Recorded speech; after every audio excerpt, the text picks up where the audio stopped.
नमस्कार दोस्तों, मैं मेमोरी गुरु नफीस खान। आज हम सेकंड वीडियो लेकर आए हैं। पहले वीडियो में हमने स्वर की परिभाषा, स्वर के भेद बताए थे और आज की वीडियो में दोस्तों हम करेंगे स्वरों का वर्गीकरण। वर्गीकरण क्या है, सबसे पहले इस बात को समझते हैं। स्वर ए आ ई स्वर है, इनका वर्गीकरण हमने 5 आधार पर किया है। अगर कभी प्रश्न आए स्वरों का वर्गीकरण कितने आधार पर है, तो जवाब 5 आधार होगा। फिर चाहे कोई विद्वान इस आधार को हटाकर कोई दूसरा आधार रख दे, लेकिन आंसर क्या रहेगा, स्वरों का वर्गीकरण 5 आधार पर किया गया है। और जो आज का आधार है वो वैसे तो पूरे कॉम्पिटिशन के लिए बेस्ट है, लेकिन ये वाला आधार आपको रीट में बहुत सहायता देगा, ये पक्का है। बाकी हम वीडियो किसी एक कंपटीशन को हाईलाइट करके नहीं बना रहे, कंप्लीट हिंदी है। कोर्स वाइज हिंदी करने में 45 दिन लगते हैं, कंप्लीट करने में 50 दिन लगते हैं, तो 5 दिन के लिए हम क्या अलग करें। और ये ध्यान रखना दोस्तों, हिंदी की मेरी जितने भी वीडियो बनेंगी उन सभी वीडियो में 7-8 क्लास ऐसी रहेंगी जो सबसे महत्वपूर्ण होंगी, जो पेपर में आपको सबसे ज़्यादा दिक्कत करती है। उन 7-8 वीडियो में ये वीडियो सबसे महत्वपूर्ण है। फर्स्ट वीडियो है ये, जो खतरनाक है। स्वर तो कोई पढ़ा देता है। फिर यहाँ पर स्वरों का वर्गीकरण। वर्गीकरण क्या है सुनो। वर्गीकरण का मतलब होता है दोस्तों नजरिया। अब आप एक क्वेश्चन, जैसे मैं आपको बताना चाह रहा हूँ कि मैं नफीस खान अपने घर के आधार पर क्या हो सकता हूँ। वर्गीकरण मतलब क्या है, नजरिया। तो मैं अपने घर के आधार पर क्या हूँ, नजरिया बताना। क्या मैं दादा हूँ, क्या मैं नाना हूँ, क्या मैं बेटा हूँ, क्या मैं टीचर हूँ। तो टीचर तो सबसे पहले बाहर हो गया, क्योंकि घर के आधार पर टीचर तो होता ही नहीं। नाना और दादा मेरी एज के आधार से नहीं लग रहा, तो मैं हूँ बेटा। तो कहने का तात्पर्य है कि आपको आंसर देते समय आपको नजरिया क्या है, किस हिसाब से पूछना चाह रहा है। यही बात है स्वरों के वर्गीकरण की। जैसे मैंने बोला छोटी ई और बड़ी ई और ई, तो मात्रा के आधार पर बात करें तो छोटी ई तो कहलाती है ह्रस्व छोटी मात्रा और बड़ी ई कहलाती है दीर्घ। समझ रहे हो ना आप। तो ये नजरिया क्या है, स्वरों का वर्गीकरण हमने 5 आधार पर किया है। और ये लिखकर मैंने इसलिए तैयार कर रखा है क्योंकि लिखना तो मुझे जब भी ये पड़ता इतने आधार है ये, तो इसलिए मैंने थोड़ा सा समय बचाने के लिए। अब सबसे पहले हम जो आधार करते हैं, मात्रा के आधार को स्पष्ट करते हैं। तो दोस्तों ये ध्यान रखना कि मात्रा के आधार को आप जब पढ़ोगे तो इसको थोड़ा ध्यान से पढ़ना, क्योंकि लास्ट में मैं 4 प्रश्न पूछूंगा और जहां तक मेरा मानना है मैं मिटाऊंगा भी नहीं, छात्रों को उत्तर देने में फिर भी दिक्कत आएगी। इसको थोड़ा ध्यान से सुनना, ठीक है। तो स्वरों का वर्गीकरण पहला आधार है मात्रा का आधार। और इसको समझने के बाद जो आपको क्वेश्चन करना है, मैं आपको आपके व्हाट्सएप नंबर पर या फिर जैसे आप कमेंट्स बोलेंगे, जहां पर आपको जैसे नोट्स चाहिए वहां पर आपको बता दी जाएंगे। पहला मात्रा का आधार। दोस्तों मात्रा हमने देखे होगा, ये दिन और ये दीन, इसमें छोटी मात्रा है दिन और ये है दीन। तो छोटी मात्रा को तो हम बोलते हैं ह्रस्व, है के नीचे री, ह्रस्व। देखो दोस्तों ये री है, स्वर है ये। जैसे कै में री लगाया तो कृपा नहीं कृपा होता है, री होता है। सेम इस प्रकार ये ह्रस्व और ये हो गया दीर्घ। तो हम ये समझ सकते हैं कि इसमें लगती है छोटी मात्रा और इसमें लगती है बड़ी मात्रा। तो मात्रा के आधार पर अगर आपसे कोई पूछे भेद कितने हैं, तो एक ह्रस्व भेद हो गया और एक दीर्घ हो गया। ठीक है दोस्तों। अब 11 स्वरों का वर्गीकरण करना है, लेकिन पहले जो होता था एक स्वर और होता था, वो था प्लूत, प्लुत। ठीक है, इसके बारे में भी चर्चा करेंगे, ये क्या है। अच्छा इसको छोड़ो 2 मिनट के लिए। ए इधर आएगा, छोटी मात्रा है। आ इधर आएगा, बड़ी मात्रा है। छोटी ई इधर आएगा, बड़ी ई इधर आएगा। छोटा ऊ इधर, बड़ा ऊ इधर, री इधर, क्योंकि छोटी री है। बड़ी री हिंदी में नहीं होती, वो संस्कृत में होती है।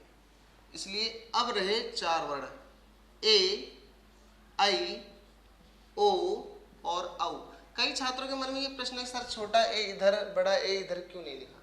दोस्तों ये जो 4 स्वर हैं, ये इनका नाम है संयुक्त स्वर। क्या नाम है, संयुक्त स्वर। क्यों कहते हैं, क्योंकि ये लेते हैं फर्स्ट वर्ड ए, ये ए और ई से बना है। जैसे गण प्लस ईश बराबर गणेश।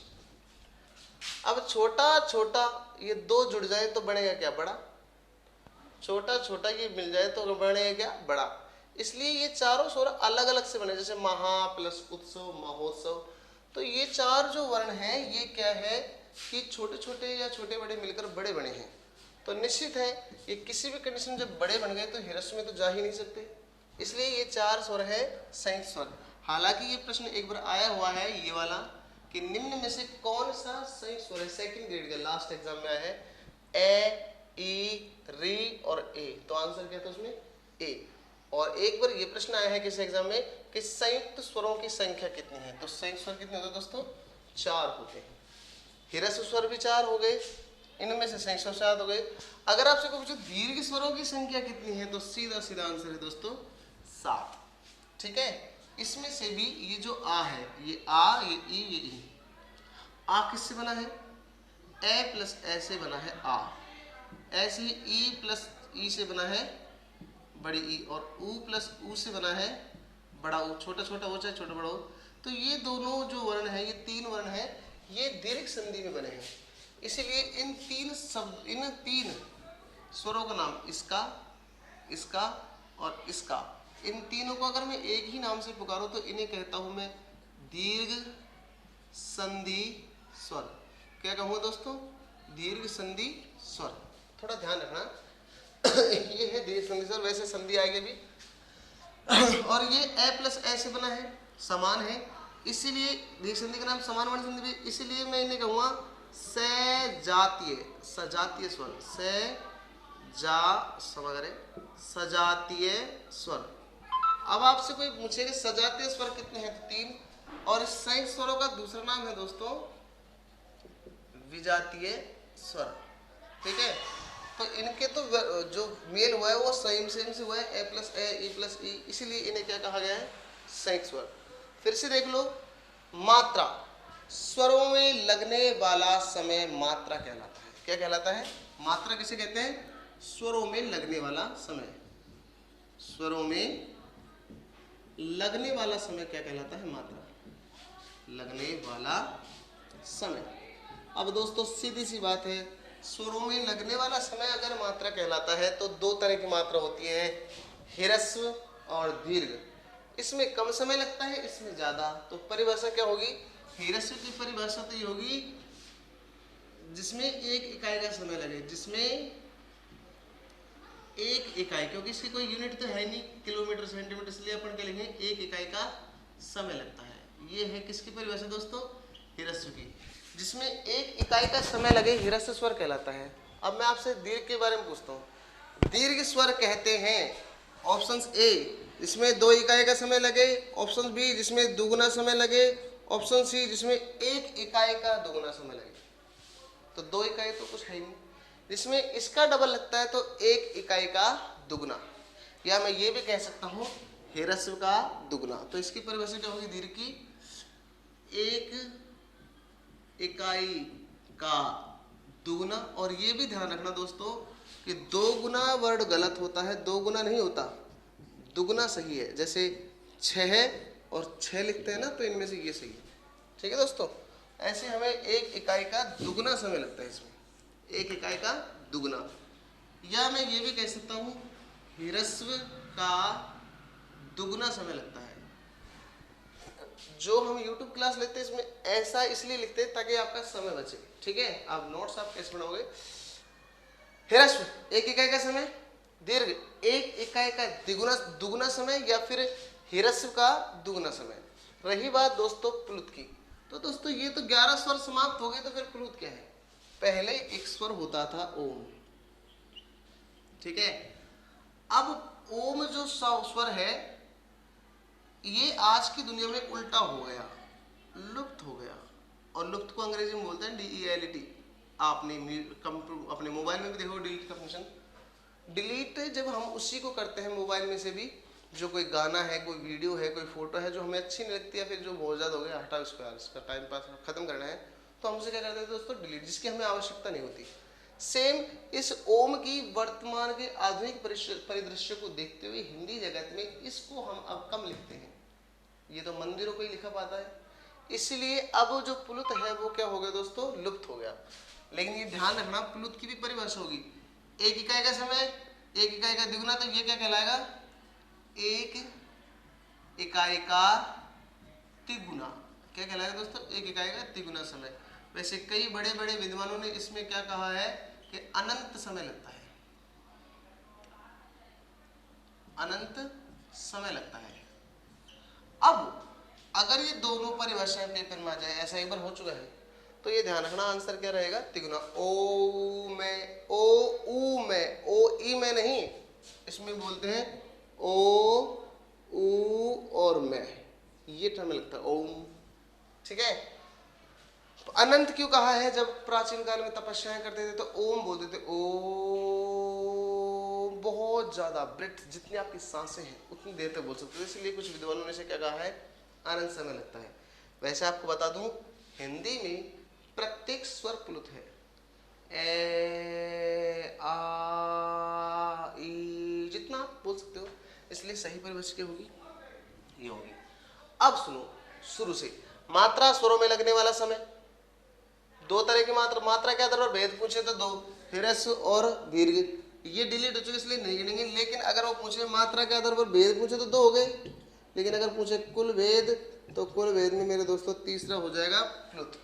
मात्रा के आधार पर भेद पूछे तो दो, ह्रस्व और दीर्घ, कुल भेद पूछे तो प्लुत। अगर वो पूछता है मात्रा के आधार पर स्वरों की संख्या, तो मात्रा के आधार पर चल रहा है, स्वरों की संख्या हो जाएगी टोटल हिंदी में 11 दोस्तों, 4 ह्रस्व और 7 दीर्घ। अगर वो पूछता है मात्रा के आधार पर स्वरों की कुल संख्या, तो ये डिलीट को भी हम जोड़ लेंगे। स्वरों की संख्या पूछे तो 11, और मात्रा के आधार पर, ये नहीं बोल रहा मैं डायरेक्ट, मैं बोल रहा हूँ मात्रा के आधार पर स्वरों की कुल संख्या, तो ये हो जाएंगे 12, किसको जोड़कर, ओम को जोड़कर। ये 4 प्रश्न बहुत ही महत्वपूर्ण है। अब सुनो, एक ह्रस्व में लगता है 1 इकाई का समय, दीर्घ में लगता है 1 इकाई का दुगुना समय, और प्लुत में लगता है 1 इकाई का तिगुना समय। ये विकल्प में ना हो तो हमें क्या करके आना होगा, अनंत समय। और दोस्तों इन चारों को, तो इन चारों के नाम और भी हैं दोस्तों, इन्हें हम ह्रस्व स्वर कह सकते हैं, ह्रस्व माने छोटे, लेकिन सारे स्वर इन्हीं से बने हैं, एक से ए जुड़ा तो आ बना, इसलिए इन्हें हम मूल स्वर भी कहते हैं दोस्तों, मूल स्वर कहते हैं, चाहे हम इन्हें जड़ स्वर कहते हैं। ये ध्यान रखना, ये सेकंड ग्रेड का प्रश्न रहा है कि मूल स्वरों की संख्या कितनी है, 4। ये भी ध्यान रखना दोस्तों कि पहले ये 4 और ये 3, 4 और ये 3, ये होते थे अपभ्रंश भाषा में, अपभ्रंश हिंदी, इसलिए अपभ्रंश स्वरों की संख्या पूछे तो दोस्तों हो जाएगी 7। 4 और 3 7, बहुत ही कॉम्प्लिकेटेड हो चुका है, लेकिन अब मैं आपसे प्रश्न पूछता हूं। फर्स्ट, ह्रस्व स्वरों की संख्या 4, ए ई उ री, इन्हें मूल भी कहते हैं, जड़ भी कहते हैं। दीर्घ स्वरों की संख्या 7, आ ई उ, ये 3 हो गए, ये तो हो गए दीर्घ, और ए आई ओ औ ये भी दीर्घ में हो गए, लेकिन इन तीनों को हम दीर्घ संधि स्वर भी कहते हैं और सजातीय स्वर भी कहते हैं, क्योंकि इनकी जाति एक ही, ए प्लस ए। इन चारों को हम संयुक्त स्वर कहते हैं और विजातीय भी कहते हैं। प्लुत अब हट चुका है, इसमें लगता है 1 इकाई का तिगुना समय। मात्रा के आधार पर भेद पूछे तो 2, ह्रस्व और दीर्घ। मात्रा के आधार पर कुल भेद पूछे तो 3, ह्रस्व, दीर्घ और प्लुत। ठीक है, और मात्रा के आधार पर स्वरों की संख्या पूछे तो वो ही 11। मात्रा के आधार पर स्वरों की कुल संख्या पूछे तो फिर हो जाएगी दोस्तों 12। ठीक है, प्राकृतिक अपभ्रंश स्वरों में संयुक्त को हटा दो शटाक से, तो ये कितने बच गए, 7। तो दोस्तों ये ध्यान रखना। अब एक प्रश्न, मात्राओं की संख्या कितनी है, ये हमने पिछली वीडियो में बताया था, मात्राएं होती है 10। मात्राएं कितनी होती है, 10, एक की कोई मात्रा नहीं होती। अगर पूछे मात्राओं की संख्या तो 10, मात्रा के आधार पर स्वरों की संख्या 11, मात्रा के आधार पर स्वरों की कुल संख्या 12।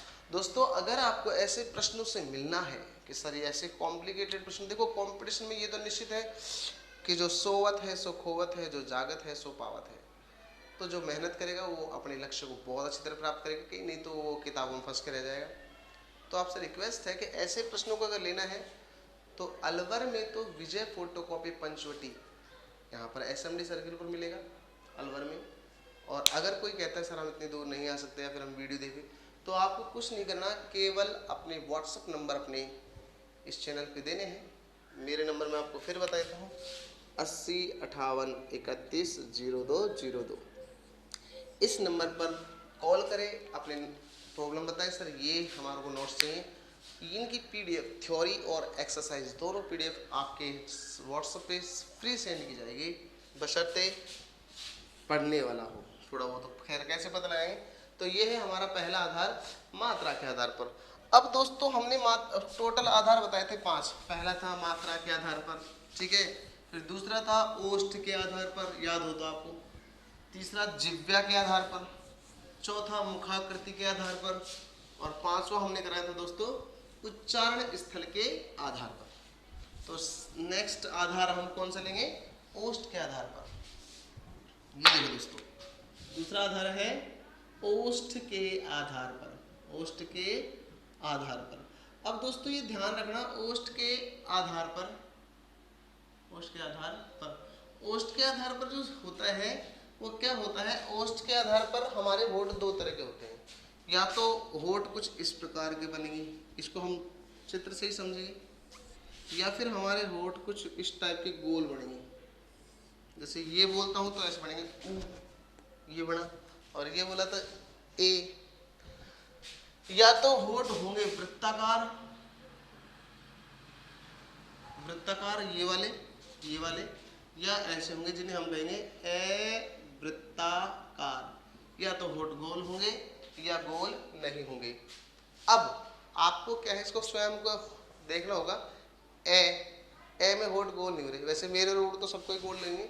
ए में गोल नहीं है, ए, आ में भी नहीं है, ए में भी नहीं है, आ में भी नहीं है, ई में भी नहीं है, ई में भी नहीं है, लेकिन ऊ बोलेंगे ना, ऊ, तो छोटा ऊ और बड़ा ऊ दोनों में है। ये तो आप पेपर वाले को बुला लेना, सर ये क्या है, एग्जामिनर से पूछना, वो बोलेगा ऊ, उसके होठ देख के हाँ ये ठीक है, आंसर भर दोगे। और फिर री, वैसे री, ये ध्यान रखना, री का वर्गीकरण पहला आधार मात्रा के आधार पर और उच्चारण स्थल के आधार पर किया गया है, बाकी किसी भी आधार में नहीं किया गया, लेकिन देखेंगे बाद में। अब आता है ए, आई, इसमें आएंगे ओ और औ, इसमें आएंगे दोस्तों। बहुत ही सीधा सा पैटर्न है। वृत्ताकार ओ औ इनमें गोल होते हैं, बाकी इन स्वरों में गोल नहीं होते हैं। वैसे वृत्ताकार स्वरों की संख्या कितनी है, 4। इसका प्रश्न एक बार आया हुआ है कि ओष्ठ के आधार पर वृत्ताकार स्वरों की संख्या कितनी है दोस्तों, तो ये ध्यान रखना, ओष्ठ के आधार पर वृत्ताकार स्वरों की संख्या हो गई 4, ठीक है। ओष्ठ के आधार पर वृत्ताकार स्वरों की संख्या कितनी हो गई, 4, और अवृत्ताकार स्वरों की संख्या कितनी हो गई, 6। अब मैं आपको एक छोटी सी ट्रिक बताता हूँ, TRICK ट्रिक। आप कभी क्रिकेट गेम देखते हो, क्रिकेट मैच, ये क्रिकेट है, बॉन्ड पिच होती है, यहाँ पर एक बॉलिंग बैटिंग होती है। जब यहाँ से खिलाड़ी शॉट मारता है, बॉल रगड़ते रगड़ते यहाँ आती है, तो हम उसे नाम देते हैं चौका, और हिट डायरेक्ट बाहर आती है तो क्या बोलते हैं उसको, छक्का। यही है दोस्तों गोले का चौका, 1 2 3 4, नहीं तो छक्का।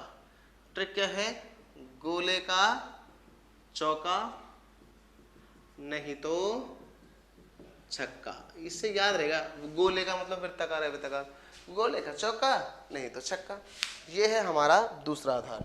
अब हम नेक्स्ट आधार की बात करते हैं, वो होगा जिह्वा के आधार पर, जिह्वा के आधार पर। अब आप ये देखिए दोस्तों कि जिह्वा के आधार पर, जिह्वा का मतलब क्या होता है, जीभ होता है। जिह्वा का शाब्दिक अर्थ होता है जीभ। अब हमारी ये जीभ है, मैं एक बार जीभ बना देता हूँ, ये जीभ बाहर आ गई। ये जो ये वाला पैना सा हिस्सा है, इसे हम बोलेंगे जीभ का अग्रभाग। ये जो मिड में है इसे बोलेंगे मध्य भाग, और जो हमारे हलक तक पहुंचता है उसे कहते हैं अपन पश्च भाग, अग्र, मध्य और पश्च। तो हम ये 3 पार्ट लिख दिए, अग्र, मध्य और ये दोस्तों पश्च। अग्र में आते हैं ई, ए और आई। मध्य में आता है, पश्चिम, मध्य में तो केवल ए है, फिर पश्चिम में आ, उ, ओ और औ। तो ये ध्यान रखना दोस्तों कि जब आप बोलोगे अग्रस्वर, देखो क्या है ये अग्रस्वर। आपने कभी सारेगामापा DID शो देखा होगा, ठीक है। अब सारेगामापा का जो DID शो होता है उसमें एक डांस ऐसे होता है, यूं पीछे जाते हैं, सेम उसी प्रकार जब आप ऊ बोलोगे, ऊ तो आपकी जीभ ऐसा लगता है जैसे कोई पीछे खींच रहा है, ऊ पीछे की साइड जाता है। तो ये जब आप बोलोगे ऊ तो आपको पता लग जाएगा इसमें पश्च है, और ए बोलोगे तो जीभ बीच में दबेगी ए। वैसे इसको करने के लिए ना आपको प्रैक्टिस चाहिए।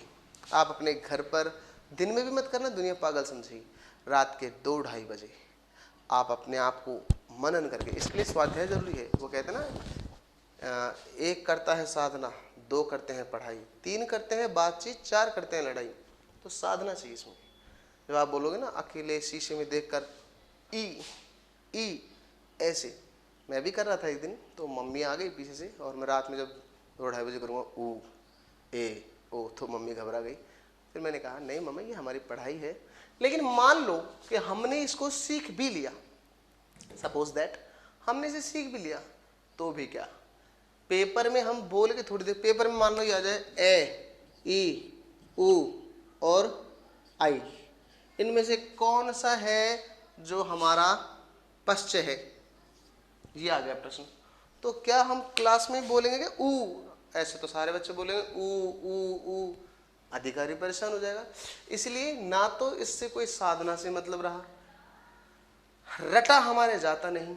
ये रटा ज्ञान तो 2 मिनट भूल जाता है, रटने की बस की नहीं, साधना काम आ नहीं रही, और अगर साधना कर भी ली तो बोलने देगा नहीं। अब क्या बची, नॉलेज तो मैंने आपको दे दी। वे स्वर जो जीव के अग्र से बोले जाते हैं, वे शब्द जो जीव के मध्य से बोले जाते हैं। और जीव आपको पता है, जिव्या माने जीव होती है। इंसान तलवार से मर जाता है, तलवार से भी नहीं मरता, लेकिन जीव के एक तीखे वार से मर जाता है, पश्च स्वर।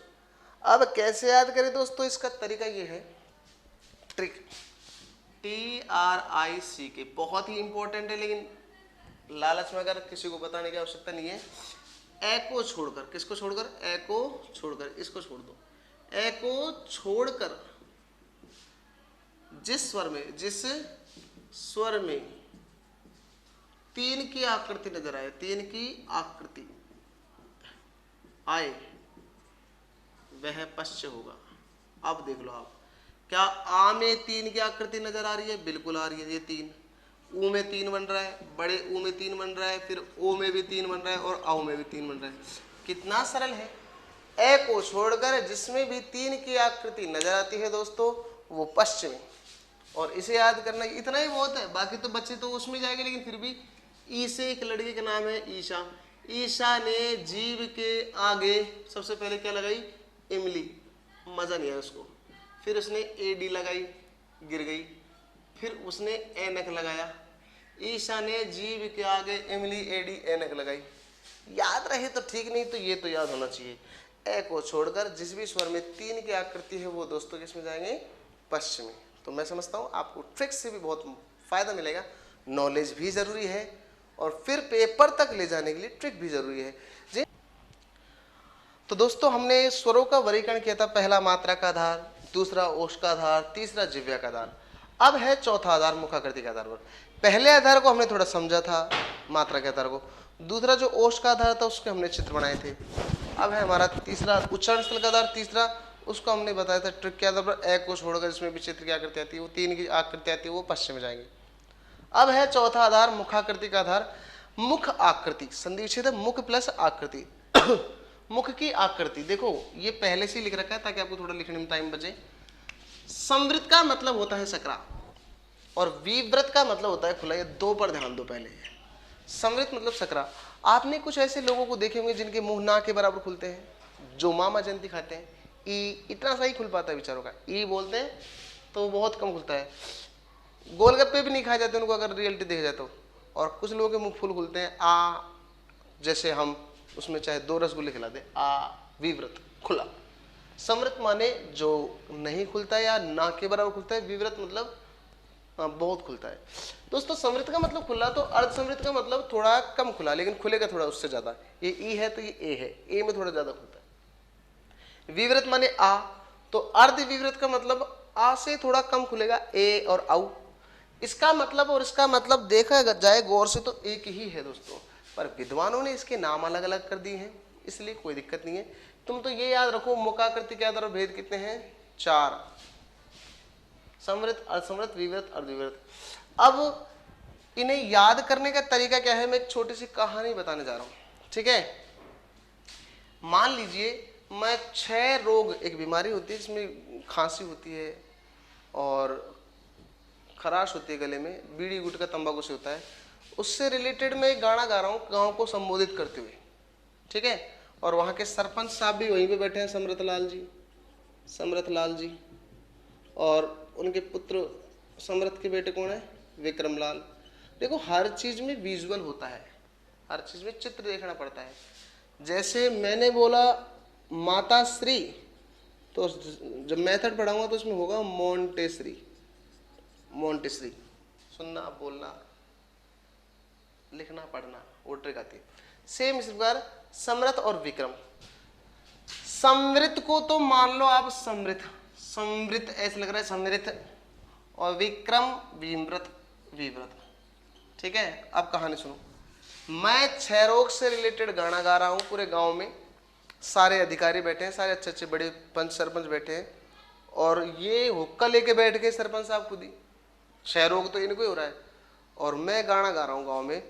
अरे गुल्ल्या पूना और हजारी की ज्यादा हालत बिगड़ गई काका बनवारी की, अरे बीड़ी पी के खांस रहे हो और मौत के आगे नाच रहे हो। ये मैं दुनिया को समझ कर रहा हूँ, गुल्ल्या पूना और हजारी। ये गाना किसी भी गांव में गा लो, हर गांव में इस नाम के बाबा मिलते हैं, गुल्ले बाबा, पूने बाबा, हजारी बाबा, काको बनवारी। गुल्ल्या पूने और हजारी की ज्यादा हालत बिगड़ गई काका बनवारी की। समृत लाल जी को मैं बता रहा था, तभी समृत लाल जी की खांसी उठ गई हुक्का पीते, तो वो कैसे खांस रहे समृत लाल जी खांसी हो गई हुक्का पी रहे, और वही गाना चल रहा है 6 रोग का ही। तो मैंने बोल दिया इतने में, अरे समृत बोल रहे और जो खांसते खांसते गिर गया तो उसका बेटा विक्रम के बोला, अरे विक्रम बोल रहे आ बाबा के खांसी उठ गई। समृत बोल रहे विक्रम बोले आ। जब ये गिर जाएगा तो इसके 2 पोते हैं, इसके पोते हैं 2, येरा और येरा, तो दोनों छोटा ऊपर, दोनों छोटा ऊपर, और दोनों बड़े नीचे। 2 पोते तो ऊपर चढ़ गए, ये छोटे हैं, दोनों छोटे, ये इससे छोटा है, ये इससे छोटा है, दोनों छोटा ऊपर और दोनों बड़ा नीचे। नार तो नीचे रहेगा, तो ये ध्यान रखना। समृत बोल रहे विक्रम बोल रहे आ, और दोनों छोटा ऊपर और दोनों बड़ा नीचे। ये ट्रिक ना भी समझ में आए तो ये तो आपको रटना पड़ेगा, इसमें कोई डाउट नहीं। तो दोस्तों जो नेक्स्ट आधार है उसका नाम है उच्चारण स्थल के आधार पर। ये ट्रिक आप लिख लीजिएगा, उच्चारण स्थल के आधार पर। उच्चारण स्थल क्या है, मैंने आपको स्वरों की परिभाषा बताया था, कंठ तालु मूर्धा दंतोष्ठ, ये है उच्चारण स्थल। तो ये जो आधार है वो रीट के लिए बहुत ही महत्वपूर्ण है, हर साल यहाँ से एक प्रश्न आता है, इसको रीट वाले खास तौर से देखिए। उच्चारण स्थल के आधार पर, ये है 5वां। कितने उच्चारण स्थल होते हैं?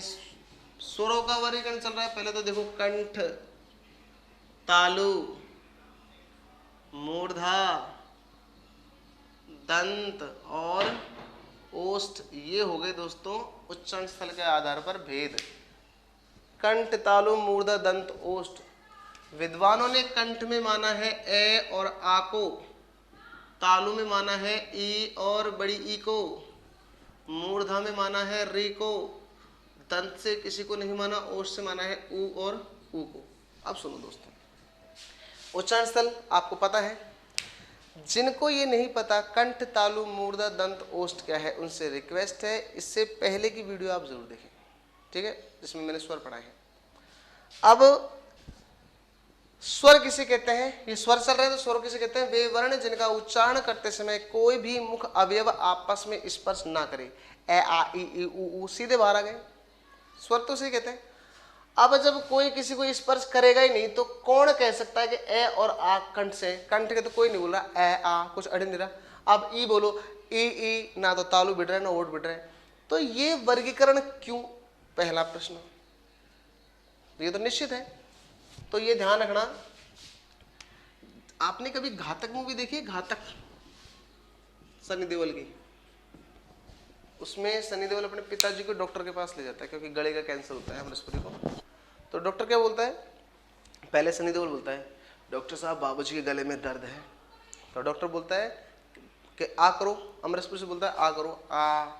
जब वो आ करता है तो डॉक्टर कहता है थोड़ा और करो, आ। जब अमृतसर क्या बोलता है, अरे भाई आदमी हूं, भैंस नहीं। क्योंकि जब वो आ बोल रहा था तो डॉक्टर उसका क्या चेक कर रहा था दोस्तों, कंठ। क्योंकि जब हमारा कंठ, जिह्वा सूज जाती है तो हमारे कंठ को टच करती है, आ। और इसे कैसे याद करेंगे, मान लो एक तोतला लड़का है, तोतला, एक तोतला लड़का है, वो कोई नाम ले रहा है शालू का। ओ तालू तू ताप डालिए, ओ तालू। तो जब बोलेगा शालू, जब बोलेगा ई तालू, ई तालू का नाम का ये तालू, ई तालू, ई तालू। वो बोलना चाह रहा है ये शालू, लेकिन हो क्या रहा है, तालू। तो ई और ई कहाँ से, तालू से। आप जब ई बोलोगे ना, ई, तो कभी कभी जीभ में छाले हो जाते हैं, जीभ मोटी हो जाती है, तो उसमें ई तालू। री बोलो, री, जीभ का ये वाला हिस्सा आपके ऊपर के दांत के अंदर ये दाने दाने है ना, इन्हें मूर्धा बोलते हैं। इसको टच करेगा, री, इसीलिए ये मूर्धा से। देखो दंत जो है वो हिलते हैं ना डुलते हैं, जड़वत है, इसीलिए दंत से कोई स्वर नहीं। जब आप बोलोगे ना ऊ, तो आपके क्या सक्रिय होंगे, होठ, ऊ ऊ, तो ये हो गए दोस्तों ओष्ठ। अब देखो ए आई और ओ औ, ये जो चार स्वर हैं ये कैसे हैं, ए किससे बना है दोस्तों, ए प्लस ई से। गण प्लस ईश बराबर गणेश। तो ए कहाँ से है, कंठ से, और ई कहाँ से है, तालु से। ए और ई, तो इसका नाम हो जाएगा दोस्तों कंठ तालु। ओ को देखो, महा प्लस उत्सव, इन दोनों को जोड़ो, ओ बनेगा। तो आ कंठ, ऊ ओष्ठ, तो ये हो जाएगा कंठोष्ठ। ठीक है, जब दो उच्चारण स्थल मिलते हैं तो कंठोष्ठ नहीं बनता है। कंठ भी उच्चारण स्थल है, ओष्ठ भी, तो संधि के हिसाब से तो ये डबल मात्रा होनी चाहिए कंठोष्ठ, लेकिन अपवाद है इसलिए कंठोष्ठ होता है। अब देखो दोस्तों, तो ये ध्यान रखना, सेकंड ग्रेड में ये प्रश्न आ चुका है, रीट में ये आ चुका है, रीट में ये भी आ चुका है, तो ये आधार बहुत ही महत्वपूर्ण है। अब उच्चारण स्थल से रिलेटेड मैं आपसे 3 प्रश्न पूछने जा रहा हूं, सही जवाब देने की कोशिश करना। सबसे पहला प्रश्न, द्विस्थानीय स्वरों की संख्या कितनी है? ऐसे स्वर इसमें कितने हैं जो 2 स्थानों से बोले जा रहे हैं? तो वो है 4। ये 2 स्थानों, ये 2 स्थान है, इसके भी 2 स्थान है, तो ये 4 स्वर जो है वो द्विस्थानीय है। ऐसा कौन सा उच्चारण स्थल है जहां से कोई स्वर नहीं बोला जाता है? तो वो कौन सा है? दंत। अब मैं चाहता हूं कि ये प्रश्न आए कि उच्चारण स्थल के आधार पर भेद कितने हैं, ये कितने हैं? तो दोस्तों विकल्प मैं आपको दे रहा हूं, 4 है कि 5 है कि 6 है कि 7 है। तो देखो, ए आ कंठ में है 1 भेद, ई है 2 भेद, री है 3 भेद, दंत से नहीं है, इसे हटाओ। ओष्ठ में है 4 भेद, 5 भेद, 6 भेद। तो ये ध्यान रखना, उच्चारण स्थल के आधार पर भेद हो गए कितने? 6। ठीक है, तो दोस्तों ये है हमारे स्वरों का वर्गीकरण। मैं वादा करता हूं जिसने मेरा फर्स्ट वीडियो स्वर और ये सेकंड वीडियो स्वरों का वर्गीकरण देखा है, फिर चाहे वो नेट, जेआरएफ, पीएचडी से कोई भी एग्जाम दे, स्वरों से रिलेटेड प्रश्न गलत नहीं होगा दोस्तों। तो ये तो है हमारा स्वर। नेक्स्ट वीडियो में हम मिलेंगे आपको व्यंजन के साथ। धन्यवाद। गुरुदेव, ये हो गया कंप्लीट।